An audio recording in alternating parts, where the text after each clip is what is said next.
Hello and welcome to Volleyball Late, our live post-game show brought to you by Alumni Hall and a proud part of the I-80 Club, breaking down Nebraska's match versus Wisconsin as the Huskers Lincoln make it through the month of October without dropping a single set. I'm Jeff Sheldon.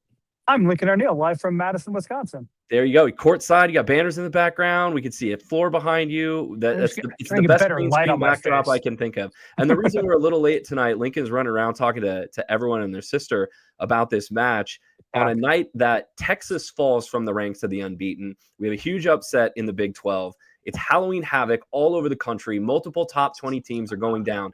And yet Nebraska, Lincoln, this team just keeps rolling. Yeah, you wondered if this was Nebraska's toughest test. On paper, it's maybe Penn State you thought, but really since Creighton probably. And Nebraska, the scuffle had been the first set too, but once they figured out and settled into a rhythm, it was a program as usual. Absolutely. And we're going to talk offense, defense, Harper Murray's big night, what Kelly Sheffield had to say about Berg and Riley, and more people, I think, are maybe coming around on the Berg and Riley train. We're going to talk about all that in our 20 minutes, plus get to your comments. Thank you so much for those of you who have already posted comments in the I-80 Club Discord, or you're leaving us comments on YouTube. We're going to get to all those. First, we're going to say a very quick thank you to our partners at Alumni Hall who are sponsoring tonight's show and all of our shows this fall. They're the ultimate Husker shopping destination with 2 brick and mortar locations in Lincoln. They've got tons of Nebraska volleyball gear, including the all-new Volleyball V-neck jersey, the black ones like Nebraska was wearing tonight. They busted out the black shirts and black shorts. You're going to save 15% at Alumni Hall when you tell them that you are a Volleyball State listener if you go in the store, or if you go online to alumnihall.com, you're going to use the promo code Volleyball State altogether with no spaces and save 15% off all your great gear and gifts at Alumni Hall. Thanks so much to Alumni Hall for sponsoring our show tonight. Lincoln, Nebraska, speaking of the dominance, let's quantify it a little bit. The Huskers have now won 37 consecutive sets going back to Creighton. And it looked a little dicey, right? In game one, this was a 1-point set deep into the early 20s. And I think it was 23-22 at one point, and then Nebraska closed it out. But after that, it wasn't close at all. Nebraska was up 17-10 in game two, and I want to say 12-5 or something like that in game three. I had it with me a second ago, but this was not close after game one. What did Nebraska figure out? I think it was Nebraska figured out. They figured out how to slow down Wisconsin's offense too. Mimi Collier didn't have her greatest night too, and I think they also figured out how to handle Wisconsin's service pressure. That to me was the big thing that really kept Wisconsin in that first set was the service pressure. Natalie Wardlow was a big part of that too, but everyone else was serving that, and they figured out how. I think Bergen Riley really settled in as a result of that, and it was a clinic after that first set. Did Wardlow have 3 aces herself in game one, or did Wisconsin just have 3 aces in game one? Natalie Wardlow was the only person who recorded an ace for Wisconsin. So whatever aces they had, let me flip 4 of them. Yeah, she had 3. All 3 of them were her. She had 3 in the ace, including back-to-back ones. Yeah. Yeah. And we're mentioning Natalie Wardlow. She's the Lincoln Southeast graduate that Wisconsin's been using as a serving sub, and then I think might have come in offensively later in the match. Yeah, she played opposite in the third set too. They said they tried that out last week too, but they were looking for anybody to provide a spark, so put her in at opposite. Lincoln, it was not long ago that this Wisconsin program was the big bad wolf for Nebraska. Oh, yeah. They beat Nebraska, I think, 10 times in a row over several years. Nebraska has now swept Wisconsin 4 straight times going back to last year. The Huskers out-hit Wisconsin tonight, 349-175, so doubled them up, essentially. These were the top 2 offensive teams in the Big Ten coming into the night, but really only Nebraska kept their offense running. It was the 12th straight match in which Nebraska has hit over 300. Nebraska's offense was again outstanding tonight against a Wisconsin team that was also number 2 in the Big Ten in opposing hitting percentage. They took apart Wisconsin's defense. Yeah, the fourth set especially. The third set, Nebraska had 17 kills, 1 error, 37 attacks, hit 432. That really kind of it was questionable whether Nebraska was going to finish above 300 after the second set, but they again put the throats on the neck and really powered through and didn't give Wisconsin any hope in that third set. Yeah, you could sort of start to see about midway through game 3 the resolve of Wisconsin, who had been energized in game 1 by that crazy field house crowd, just sort of start to crumble. And can you Well, tell us a little bit about like what the environment was like in the field house it tonight was that it was Nebraska had to withstand? yeah, it was loud. I mean, jam packed. There's a lot of people who were excited to be here, especially. I mean, even after Nebraska won the first two sets, they had hope that they could come back and really give it a fighting chance. But to me, when the spirits broke was Harper Murray had a 6-0 run, and I think right before Wisconsin called timeout, she had an ace, and she was on the far end, right in front of the student section, and they have a drummer who plays all the time in between every single point too, and didn't stop in time. So it started to was continuing to play, and she got an ace and kind of gave a little look back, said, "What do you think you're doing? Ain't no effect on me." So to me, it was a great environment. Wisconsin always brings it, but I think Nebraska really Mhm. kind of made them head for the exits a little bit early.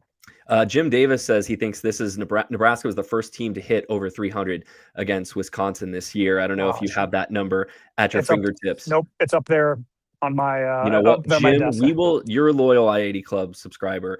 We will take your word for it. If not, it's still a very impressive performance against Wisconsin. I do want to talk about a little Oh bit no, more. yes, it is right because we do. I remember we talked about that in the preview. The highest was Okay. 298. A couple of Penn State and Texas, I think, both hit Mhm. 298. So that is the correct stat. Memory's working. Very good.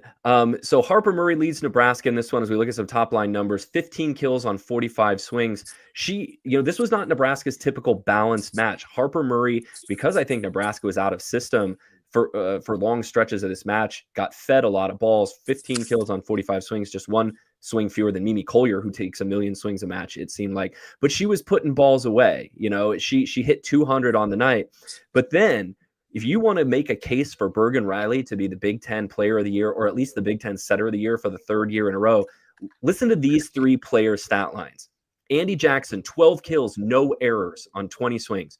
Rebecca Alex, 7 kills, no errors on 13 swings. And Taylor Landfair, 6 kills, no errors on 12 swings. Those three players, 25 kills, no errors on Yeah. 45 swings. When your setter can do that, that is an incredible compliment, or it speaks volumes about what Bergen Riley is able to do to keep those three players without a single hitting error. Yeah, and I think Nebraska had 10 hitting errors for the match too, and not all of them were bad. So, I mean, a couple of them were out of system ones that put right against the Harper Murray didn't have a chance, or just the one bad set was Toria Sigler out of the back row. But I thought, yeah, and talking to Danny Buffin, didn't know if Bergen had her best match of the year too, but she bettered a lot of balls too. I think that to me was the key. We'll find out tomorrow what the passing numbers are too, Yeah. but yeah, I agree. We get those three are clicking. Nebraska needed. This is the first time since October 10th against Washington where Nebraska had two attackers finish with double-digit kills. We're still looking for that second pin hitter, but Yeah. Andy Jackson gave that second match the first time in 3 weeks. They've had two players in double-digit kills. Well, I mean, I just from watching the match, the parts of the match that I could on TV around Halloween and kids' bedtimes and being able to rewatch a little bit of it, there were times where I thought that Bergen Riley's location maybe wasn't just absolutely pinpoint. To me, that's a bigger credit to the middles who are putting down some crazy swings on some tough angles. I saw Andy Jackson and Rebecca Alec both reach behind their heads to hit balls down the line. They were incredible shots. But, placement is not always Bergen Riley's strength. I think her decision making, where she's going to go with the ball, is her strength. She's obviously a great defender. But tell the folks who haven't been able to see your quote from him on social media what Wisconsin coach Kelly Sheffield said about Bergen after the match. Someone just liked it on my Blue Sky account, so it just popped right up too. But Kelly Sheffield said Bergen Riley is the best player in the conference. I think we can make an argument for player of the year for the country, but then he also called Nebraska the best team in the country right now, which after tonight I think is a little more clear. But yeah, but Bergen Riley, she's the maestro for this Nebraska attack and the distribution of everyone has to buy in that they're going to make some sacrifice and kills. But when the timing's right, Bergen will deliver the ball to them. Brandon Cavan, one of our listeners, posts Bergen's best. Cavan, excuse me, if it's Cavan, apologies. Says Bergen's the best setter in the country, and it's not even close. I think she deserves Player of the Year as well, but she's absolutely the best setter. So, Brandon, thank you so much. And what a good year. The ABCA is now going to have positional awards too. So Bergen Riley has a chance to win an Mhm. award and not just be an All-American. Not really relevant to the play on the court tonight, Lincoln, but was this the first time you can remember Nebraska wearing uniforms that had the individual players' names on the back? I have never seen that Yes, before. I had I've been never around seen this that before. program for 20 years. I mean, you see it occasionally, like in whatever store sells the merch to. That's about the only times you see the names on the. So I've seen the names on the jersey, but yeah, it looks so weird to see that. I did Mhm, not ask that question during the post game. But mhm. yeah, it was weird. The weird long black sleeves. I think the first time Amy Just was looking us up before the match, and I think Stanford in 2021, I think, when they went out and played on the wood floor, they wore long black jerseys. They wore leggings. So Yeah. yeah, Quick question here from Just a Name. I don't know if you saw this in person. Lincoln asks if Rebecca Alec is injured. I didn't see anything on TV that would lead me to believe that she was, but was anything you saw? nothing that I saw. I mean, she played all three sets, and I thought looked pretty Yeah. good to me. I mean, I was halfway up the crowd, not couldn't see everything that was going on as close up as some of the TV viewers, but Yeah. Alec tonight, again, 7 kills, no errors on 13 swings, which is a 538 hitting percentage. Also a team high 6 blocks as Nebraska well, outblocked Wisconsin 9-3. And Wisconsin, I think, might have led the Big Ten in blocks per set yeah, coming into tonight, or were number 2. I do want to talk yeah. about Carter, hey, Carter, on that note, Carter Booth, 0 blocks, 6'7". She was one of the blocking leaders for that Badger defense. 0 blocks in the night for Carter Booth. yeah. I do want to talk about Nebraska's defense, Lincoln, because I think despite the offensive numbers, and again, Nebraska, 12 straight matches hitting over 300. Their 2 hardest road environments of the year, in my opinion, was tonight and then at Purdue a couple weeks ago. Nebraska Mm-hmm. hits an identical hitting percentage in both of those matches, hits 349 against both of those teams. But to me, it seems like Nebraska is still a defense first team. And it was the floor defense tonight. You know, Yeah. did Danny or Kelly Sheffield talk about sort of Nebraska's performance defensively? Because they held Wisconsin below 200. Yeah, I did talk to this Toria Sigler too. I asked her kind of what it's like to dig Mimi Collier back there. She said it's just instinct. You don't have time to think about it. You put your arms up and hopefully you're in the right position. And she got a couple. I mean, she had 2 digs in the first rally of the entire match. They really kind of set the tone that if Mhm, Wisconsin's going to want to get, if they want to get points, they're going to have to work for them. And mhm. Nebraska's defense, I think, really set up. I can't remember any quotes off the direct of my head that stood out, but yeah, I think Yeah. Nebraska's defense was suffocating and smothering, especially as the match wore on. You saw Wisconsin just kind of lose hope, and there was a kick save that Nebraska had too that I thought the point was over too. Wisconsin did win it, but they kept the ball up and kept the plays going. Terea Sigler, by the way, a career high 14 digs. Danny Busboom Yeah. Kelly in the post match TV interview with Emily Eman on Big Ten Network pointed that out. Nebraska outdug Wisconsin 54-40. Yeah. So Nebraska did a great job getting balls up. Again, Mimi Collier, 14 kills on 46 swings.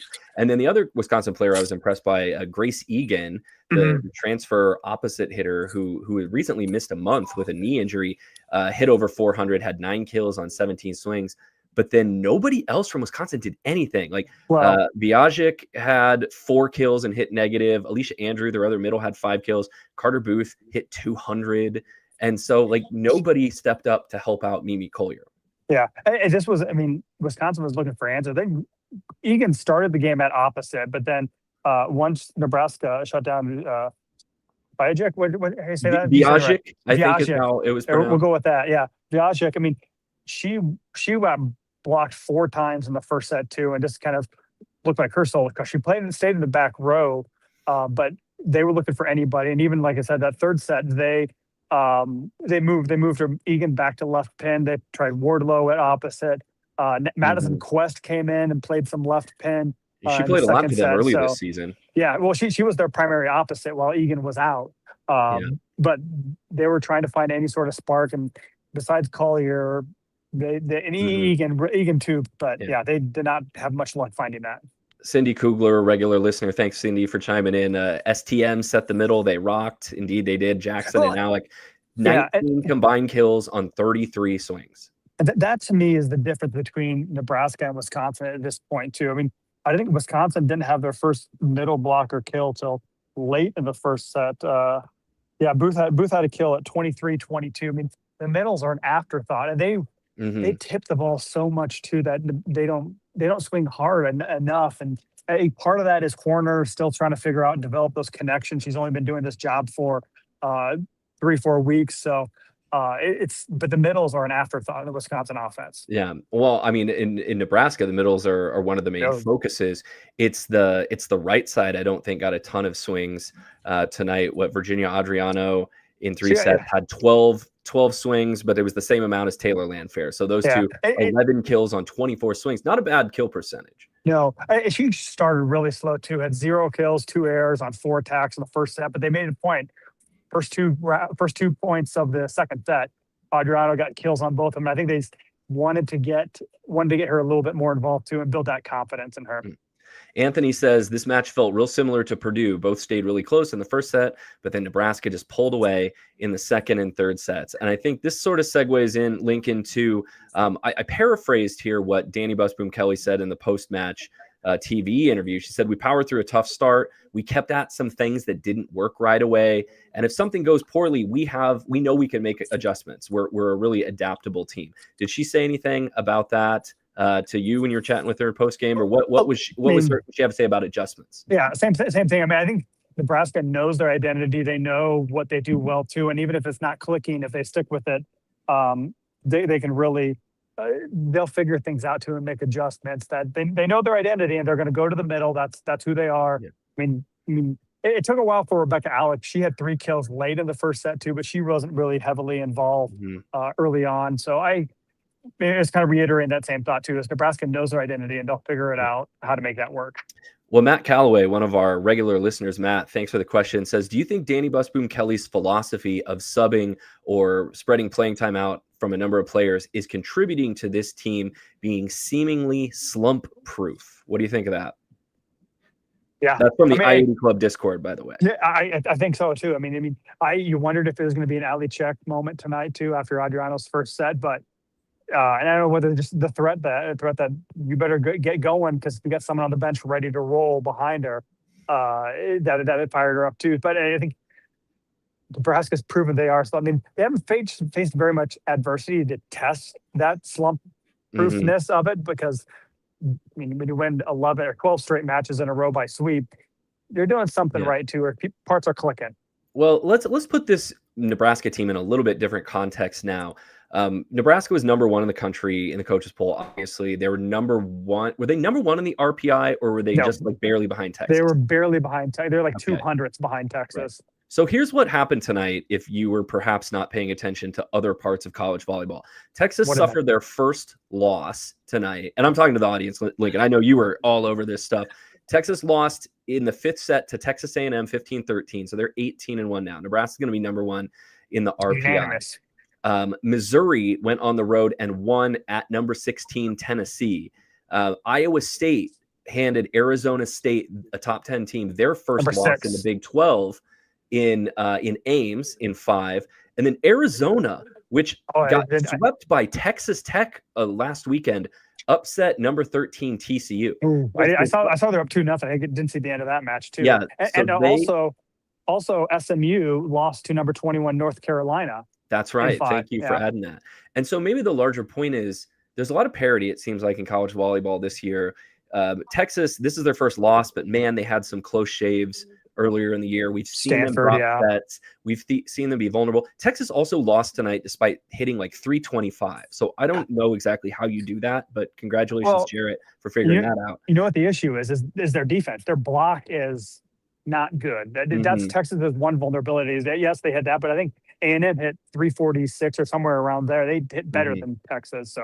So Nebraska right now, and you don't want to jinx anything, but like seems to be the team that is able to, even on a night where it maybe doesn't play its best, still find a way to put the clamps down on teams and win. And is that just sort of what a defense-focused team or a team with as good a defense as Nebraska has can do? Yeah, I think this is maybe a basketball cliche, but a defense travels too. If you have a good defense, you can really bring other teams kind of down into the mud and slog matches down. And but Nebraska hasn't. Kelly Sheffield was asked, "This is the best offense." I think he said this is the best offensive team he's seen at Nebraska during his tenure at Wisconsin too. He politely declined to answer if this is the best team in Nebraska, but he Yeah. definitely said this is the best offensive team he's ever seen in Nebraska. So, Well, by the but yeah, numbers, it certainly is. oh, for Nebraska's sure. hitting 337 now on the year after this match. They are, it's almost impossible, I think, at this point for them to not finish the season hitting better than 300. So they're going to Yeah. become the first Husker team since 2007 to do that. But I want to put up a comment, and I think you and I probably feel the same way about this. But Mike asked this actually right before the show started. Says, this is a big if, but if Nebraska doesn't drop another set this season, are they a contender for the best team of all time? Does the parity in modern volleyball outweigh 2008 Penn State? Do you want me to give my answer to that first? You go, yeah. You go. I think you would have to be a pretty darn special team to put up numbers that would justify me saying that someone was better than 2008 Penn State, who dropped just 2 sets on the entire year and had Nebraska. like 4 Olympians on the team. Yeah. I think at least 3 and maybe 4. So just an incredible amount of talent that team has.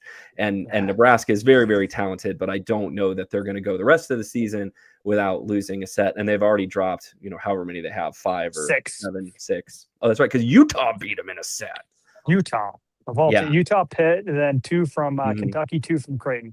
So it's a wild night. So I agree too. I'm just trying. I mean, I think that the floor is definitely a lot higher now than it was in 2008. There's a lot of other teams, but I mean, also it's kind of hard this year and put this year in context too. I think compared to last year, the talent level is down because you got rid of all the COVID seniors, and the transfer portal evens a lot of things out too. So for Nebraska to have a juggernaut of a team, it says something too. But I think everyone else is very good. I don't know. There's a lot of other great teams. Right.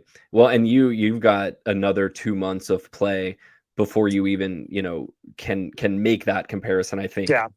I know, Matt, you quantified that with a very big if, but like this team has to win a national title before we would even entertain something like that. One thing we can talk about, D Terminator says, what a luxury for Virginia Adriano to develop with an absolute dynamo and Allie Check just hanging out in the wings. I wonder if we see Allie on Sunday when Nebraska plays Oregon.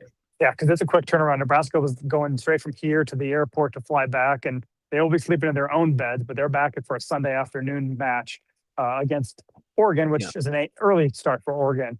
But yeah, it's 1 p.m. Central Time on Sunday on Big Ten Network. Yeah, it is nice. I mean, I think that that's the thing. I mean, you talk about the depth of this team, that Danny's been patient with Virginia and really just kind of allowed her to mess up a few times too, which I think Virginia needs to this year. Her confidence is her biggest instrument too. If she can get on, she can do great things too. And you saw in the second, third sets too, when she finally clicked a little bit to what she's capable of. Yeah. She tooled some blockers. She put some balls away late. And Dan Rose says Nebraska just wears down the competition. Yeah. We've got about 2 minutes left according to my timer, Lincoln. Anything else you want to add just about what Nebraska did to slow down Wisconsin? Collier's always going to get hers, and Egan looked really talented, but just how was Nebraska sort of able to put the clamps down on the rest of the Badgers? I don't think we've talked about a little bit in just pure block numbers, but I think Nebraska's block touch was really good tonight too. It slowed down a lot of balls, made it a lot more manageable for the back row to pick up the digs. That runs into their transition offense too. I think that it'd be interesting to see once we see Volumetrics kind of come out with Nebraska's block touch percentage. To me, I think that was a big part too, because not only were they getting points with their block, but when there wasn't scoring, they were setting up their defense for a lot easier digs. Monty pointed out, and I'm sorry, Monty, that I didn't bring this up. I meant to at the start of the show. Nebraska is the winner of the Discover Volleyball Challenge. Was there a prize or a reward? Was the locker room a buzz with the talk of this? I was told there is a prize. I don't know when it will be given to Nebraska or what exactly I think the prize is. Everyone automatically leaves college with a 790 credit score, which is more valuable than you think, kids. I want to give it a big oversized Discover card that Nebraska can hang up or put something in their office too.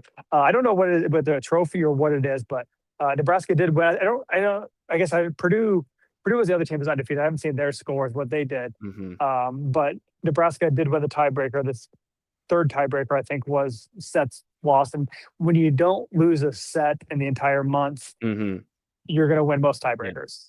And Brandon also points out that Oregon is playing right now. Oregon and Yeah. Washington are the late Oh night yeah. match on That, Big Ten oh, Network. I yeah, don't have a score for you on that right now, but for as bad as Nebraska's travel schedule is, they're playing in from the West Coast. I do remember that. Yeah. mhm, absolutely. So Oregon, I would imagine, is going to leave for Lincoln on Saturday morning and get in because that's early. That's Oregon, Nebraska, 1 p.m. Central on Big Ten Network. You're going to be back for that, right? Yeah, I'm flying back tomorrow. I'm going to run a half marathon around Madison tomorrow. Then I'm going to You're a fly back freak. tomorrow night. You're a Uh, you're a it's psychopath. it's 21. Washington's up 21-18 in the second set. I'm trying to scroll back and see.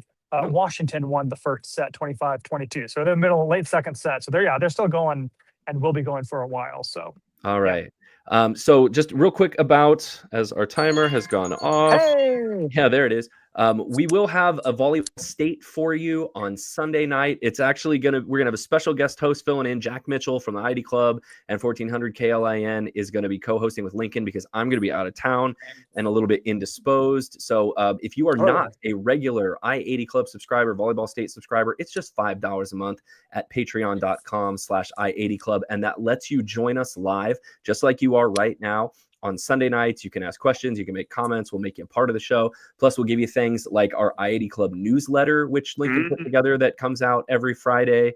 You get bonus content, bonus pods in the off season. We're going to answer listener questions and talk about lots of cool stuff in the off season. We'd love for you to continue supporting this volleyball community for just $5 a month at patreon.com/I-80 Club. So we'll be back every membership 7 p.m. helps. on Sunday.